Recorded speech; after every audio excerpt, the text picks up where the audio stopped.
नमस्कार, जय हिंद। तो आज की इस वीडियो में हम बात करेंगे अटल बिहारी वाजपेयी मेडिकल यूनिवर्सिटी उत्तर प्रदेश ने जो कॉमन नर्सिंग एंट्रेंस टेस्ट 2023 करवाया था, इसके काउंसलिंग के बारे में कि काउंसलिंग में कौन कौन से डॉक्यूमेंट्स लगने वाले हैं और काउंसलिंग से संबंधित कौन कौन से इंपॉर्टेंट इंस्ट्रक्शन है, सभी टॉपिक्स के बारे में जो है आज की इस वीडियो में हम डिस्कस करने वाले हैं। तो देखिए, उत्तर प्रदेश के अंदर जो भी आपके सरकारी मेडिकल कॉलेज हैं, इनमें बीएससी नर्सिंग का जो कोर्स है, अब उसमें जो आपका एडमिशन है वो इसी एंट्रेंस एग्जामिनेशन के माध्यम से होगा, सीनेट के माध्यम से होगा। ठीक है, तो यहाँ पे लिखा गया कि counselling guidelines and information brochure. तो आज हम इस वीडियो में इस ब्रोशर को ध्यान से पढ़ेंगे और इसमें जो भी चीज़ें लिखी गई हैं उनको हम समझेंगे। ठीक है, तो सबसे पहले यहाँ पे आपका शेड्यूल दिया गया है कि जो आपका काउंसलिंग है ये आपका शुरू होगा 16/6/2023 से। ठीक है, 16 जून से जो है वो आपकी काउंसलिंग शुरू हो जाएगी, जैसे कि यहाँ पर डेट दिया गया है। और ये काउंसलिंग आपकी जो है वो 2 स्टेप में होने वाली है। पहला है आपका राउंड 1, उसके बाद राउंड 2 कराया जाएगा, उसके बाद मॉपअप राउंड होगा। ठीक है, तो आप 16 जून से जो है वो अपना रजिस्ट्रेशन शुरू कर सकते हैं और 21 जून जो है वो इसकी लास्ट डेट रखी गई है। आप 21 जून तक जो है वो राउंड 1 में जो है वो यहाँ पे लास्ट डेट रखी गई है। 21 जून तक जो है वो आप रजिस्ट्रेशन कर सकते हैं।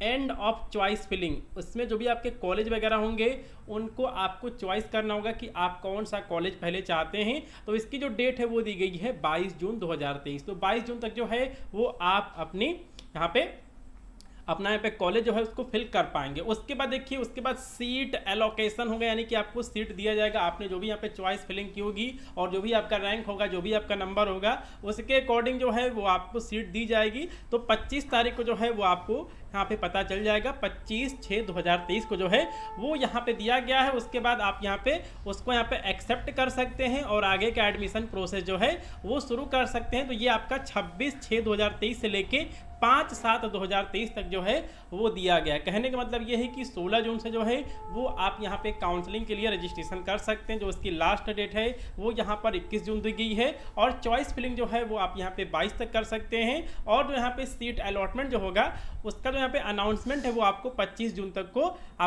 जून को देखने को मिल जाएगा। ठीक है, तो ये आपका राउंड 1 का दिया गया है। उसके बाद देखिए, अगर आपको यहाँ पे कॉलेज नहीं मिल पाता है किसी वजह से आपको राउंड 1 में, तो उसके बाद आप यहाँ पे राउंड 2 की जो यहाँ पे काउंसलिंग है आप इसमें शामिल हो सकते हैं। और जो इसकी डेट दी गई है वो दी गई है 10 जुलाई 2023 और यहाँ पे एंड ऑफ रजिस्ट्रेशन दिया गया है वो आपका 14 जुलाई दिया गया है। एंड ऑफ चॉइस फिलिंग जो है वो यहाँ पे 15 जुलाई दिया गया है। और आपको और जो यहाँ पे सीट लोकेशन है वो आपको 17 जुलाई को मिल जाएगी। और उसके बाद आप उसको यहाँ पे एक्सेप्ट करके आगे का जो है वो एडमिशन ले सकते हैं। तो वो 18 जुलाई से लेकर 24 जुलाई तक जो है वो दिया गया। तो ये आपका शेड्यूल है। और उसके बाद जो है वो एक बार यहाँ पर मॉपअप राउंड जो है वो भी यहाँ पे होने वाला है। तो उसका भी जो यहाँ पे शेड्यूल है वो सभी यहाँ पे दिया गया है, तो आप इसको पढ़ सकते हैं। और जो आपकी क्लासेज वगैरह होंगी वो 1 अगस्त से जो है वो शुरू कराई जाएंगे। ठीक है, चलिए, तो हम यहाँ पे नोटिफिकेशन वगैरह जो है वो हम देख लेते हैं। तो आपको पता है कि जो भी यहाँ पे उत्तर प्रदेश के अंदर आपके गवर्नमेंट ठीक है मेडिकल कॉलेज हैं उनमें बीएससी नर्सिंग में जो है वो इसी टेस्ट के माध्यम से एडमिशन दिया जाएगा। साथ में ऐसे प्राइवेट कॉलेज जो कि यहाँ पे अटल बिहारी वाजपेयी मेडिकल यूनिवर्सिटी से एफिलिएटेड हैं उनमें भी जो है वो एडमिशन होगा। इसके अलावा आपका पीजीआई लखनऊ हो गया, केजीएमयू हो गया, ठीक है, आपका यहाँ पे राम मनोहर लोहिया हो गया, यहाँ पे आपका हो गया यूपी, ठीक है, UP university of medical science जो कि आपका सफाई में है, और यहाँ पे लाला राजपत राय मेडिकल कॉलेज मेरठ। तो इसमें जो है बीएससी नर्सिंग का जो है आपको इसमें से इतने सारे जो है कॉलेज में आपका एडमिशन हो सकता है। तो देखिए, यहाँ पे आपका एलिजिबिलिटी क्राइटेरिया वगैरह दिया गया, तो वो यहाँ पे दिया गया 17 साल होना चाहिए। ठीक है, कम से कम जो है वो यहाँ पे 17 साल इसमें दिया गया है। और जो यहाँ पे मैक्सिमम एज लिमिट है वो यहाँ पे 35 साल जो है वो दिया गया है। ठीक है, उसके बाद यहाँ पे आपका मिनिमम क्वालिफिकेशन नंबर वगैरह दिया है। तो ये आपने जब फॉर्म भरा होगा तो आपने इसको ध्यान से पढ़ा होगा। ठीक है, तो खैर हम इसको यहाँ पे अवॉइड कर देते हैं। हम यहाँ पे देखते हैं कि आपको यहाँ पे काउंसलिंग में किन बातों का ध्यान रखना है और फीस कितने लगने वाली है। ठीक है, तो देखिए, जब आप यहाँ पे काउंसलिंग के लिए रजिस्ट्रेशन करेंगे तो इसकी फीस है 500 रुपये। ठीक है, काउंसलिंग इसमें लिखा गया कि कैंडिडेट हैज़ टू पे RS 500 रुपी काउंसलिंग रजिस्ट्रेशन फीस, जो कि आपका यहाँ पे ये आपका नॉन रिफंडेबल है। ये पैसा जो है वो आपका वापस नहीं होगा। साथ में आपको 5,000 रुपये की जो है वो आपको काउंसलिंग सिक्योरिटी फीस जो है आपको तुरंत ऑनलाइन मोड से जो है वो पे करनी होगी। कहने का मतलब ये है कि जब आप यहाँ पे काउंसलिंग में शामिल होंगे तो आपको 5500 रुपये जो है वो आपको ऑनलाइन मोड में जो है वो पे करना होगा, ठीक है। उसके बाद यहाँ पे लिखा गया कि after the completion of all rounds of counselling the admitted candidate and those candidate who have not been allotted any seat. देखिए आपने यहाँ पे राउंड 1 में पार्टिसिपेट किया, राउंड 2 में पार्टिसिपेट किया, उसके बाद आपने मॉपअप राउंड में, ठीक है, पार्टिसिपेट किया, और उसके बाद भी अगर आपको सीट नहीं मिल पाई है तो जो आपके यहाँ पे 5000 रुपये वाली जो आपके यहाँ पे फीस है वो आपको वापस हो जाएगी, और आपने जिस अकाउंट से आपने पेमेंट किया होगा उसमें जो है ये पैसा आ जाएगा, ठीक है। उसके बाद देखिए कि अगर आपने यहाँ पे काउंसलिंग में आपने पार्टिसिपेट किया और अगर आपको सीट मिल जाती है तो आपको सीट कन्फर्मेशन फीस जो है वो आपको 40,000 रुपये जो है वो यहाँ पे ऑनलाइन मोड के द्वारा जो है वो यहाँ पे जमा करनी होगी अगर आपको सीट मिल जाती है, ठीक है। और देखिए जो यहाँ पे आपका 40,000 रुपये जो आपकी फ़ीस है ये आपके कॉलेज फीस में जो है वो शामिल हो जाएगा। This amount will be transferred to allotted college and adjusted against tuition fees after completion of all rounds of counselling process. तो कहने का मतलब ये कि अगर आप यहाँ पे काउंसलिंग कराने वाले हैं तो आपको टोटल 5500 रुपये जो है वो जो है वो आपको यहाँ पे ऑनलाइन पे करना होगा, और अगर आपको कॉलेज मिल जाता है तो आपको जो है 40,000 रुपये जो है वो आपको फीस पे करनी होगी। तो सभी चीज़ें जो हैं वो यहाँ पे लिखी गई हैं। इसके साथ में लिखा गया कि after seat allotment candidate has to report to the allotted college for document verification and also deposit admission fees जो है वो आपको 2,000 रुपये और देनी पड़ेगी। तो कहने का मतलब ये कि अगर आपको कॉलेज मिल जाता है तो आपको 40,000 फीस देनी पड़ेगी, ठीक है। उसके साथ में आपका 5500 रुपये हो जाएगा, काउंसलिंग वाले में हो जाएगा, साथ में आपको 2,000 रुपये जो है वो आपको और देना पड़ेगा जब आप एडमिशन लेने जाएंगे, ठीक है।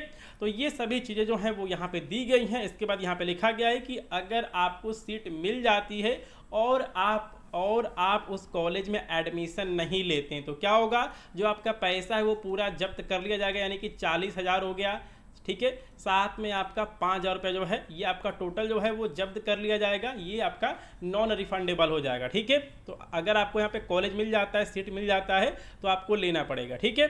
तो सभी चीज़ें जो हैं वो यहाँ पे लिखी गई हैं, तो आप इसको ध्यान से पढ़ लेंगे। और इसके बाद जो है वो हम यहाँ पे रिजर्वेशन पॉलिसी वगैरह जो है तो इसके बारे में आपने जब फॉर्म को अप्लाई किया होगा उसी समय आपने इसको पढ़ लिया होगा। अब हम यहाँ पे थोड़ा सा डॉक्यूमेंट वगैरह जो है उनको हम देख लेते हैं कि कौन कौन से डॉक्यूमेंट जो हैं वो यहाँ पे लगेंगे, ठीक है। तो एक बार डॉक्यूमेंट को जो है वो हम यहाँ पे देख लेते हैं, तो आपने इसको पढ़ लिया होगा। तो देखिए डॉक्यूमेंट्स कौन कौन से लगने वाले हैं। तो list of self attested 1 set photocopy of documents and certificate that are required to be deposited to the allotted college, ठीक है। तो जहाँ पे आपको कॉलेज मिल जाएगा वहाँ पे आपको अपना सारा जो है आपको यहाँ पे ओरिजिनल डॉक्यूमेंट साथ में उनकी एक सेट फोटो कॉपी जो है वो ले जानी होगी। पहला है प्रोविजनल सीट अलॉटमेंट लेटर जो कि आपका काउंसलिंग में निकलेगा। उसके बाद 5 passport size photo, fees deposit receipt of 40,000, ठीक है। तो जब आप यहाँ पे 40,000 की ऑनलाइन फीस पे करेंगे तो उसका आपको रिसिप्ट मिलेगा, उसको ले जाना जो है वो ज़रूरी है। उसका प्रिंट आउट आप जो है वो आप यहाँ पे जरूर से निकाल लेंगे। साथ में फोटो आईडी प्रूफ हो गया, जैसे कि आपका Aadhaar card, voter card, driving licence हो गया। उसके बाद verification sheet uploaded at the time of filling the application, ठीक है। तो आपको एक वेरिफिकेशन सीट जो आपका निकला होगा जब आपने इसका फॉर्म अप्लाई किया होगा वो लगेगा। साथ में आपका पासिंग सर्टिफिकेट, मार्कशीट वगैरह लगेगा, ठीक है। 12th क्लास का या फिर 10+2 का आपका लग जाएगा। तो यहाँ पे आपका हाई स्कूल का और इंटर का जो है यहाँ पे मार्कशीट वगैरह जो है वो लगेगा, ठीक है। Certificate from the board showing the date of birth, तो आपका यहाँ पे 10वीं की जो यहाँ पे मार्कशीट है वो भी लगने वाली है। और साथ में आपका ट्रांसफ़र सर्टिफिकेट वगैरह भी लगेगा, आपका टीसी भी लगेगा। आप एक यहाँ पे मेडिकल फिटनेस सर्टिफिकेट बनवा लेंगे डिस्ट्रिक्ट हॉस्पिटल वगैरह से। तो सभी चीज़ें जो हैं वो यहाँ पे लगेंगी जैसे कि यहाँ पर लिस्ट में दिया गया है। बाकी अगर आप यहाँ पे ठीक है, आप यहाँ पे EWS से हैं, OBC से हैं, ठीक है, SC ST से हैं, तो जो आपका यहाँ पे आपका कास्ट सर्टिफिकेट होता है वो सभी चीज़ें लगेंगी। और जो इसकी डेट है वो भी यहाँ पे दी गई थी कि आपका 1 अप्रैल 2023 के बाद का होना चाहिए, ठीक है। तो ये सारे डॉक्यूमेंट्स लगने वाले हैं। और फीस के बारे में मैंने आपको बता दिया है कि जब आप यहाँ पे ऑनलाइन रजिस्ट्रेशन करेंगे तो ये आपकी फ़ीस रहेगी 500 रुपये, प्लस यहाँ पर आपको 5,000 और देना पड़ेगा, ठीक है। उसके बाद अगर आपको यहाँ पे कॉलेज मिल जाता है तो आपको 40,000 जो है वो फीस पे करनी होगी। उसके बाद जब आप यहाँ पे कॉलेज में रिपोर्ट करने जाएंगे तो आपको जो है वो यहाँ पे 2,000 रुपये जो है और फीस पे करनी होगी, ठीक है। और अगर आपको सीट मिल जाती है फिर भी अगर आप यहाँ पे अगर आप यहाँ पे कॉलेज में एडमिशन नहीं लेते हैं तो आपका जो यहाँ पे पूरा पैसा है वो जब्त कर लिया जाएगा, जैसे कि इस नोटिफिकेशन में लिखा गया है। तो अगर काउंसलिंग से रिलेटेड आपके मन में कोई भी डाउट है तो आप मुझे कमेंट बॉक्स में कमेंट कर सकते हैं, और सभी चीज़ें जो हैं वो मैंने आपको डिटेल में बता दी हैं। तो मिलते हैं अगली वीडियो में, तब तक के लिए नमस्कार, जय हिंद।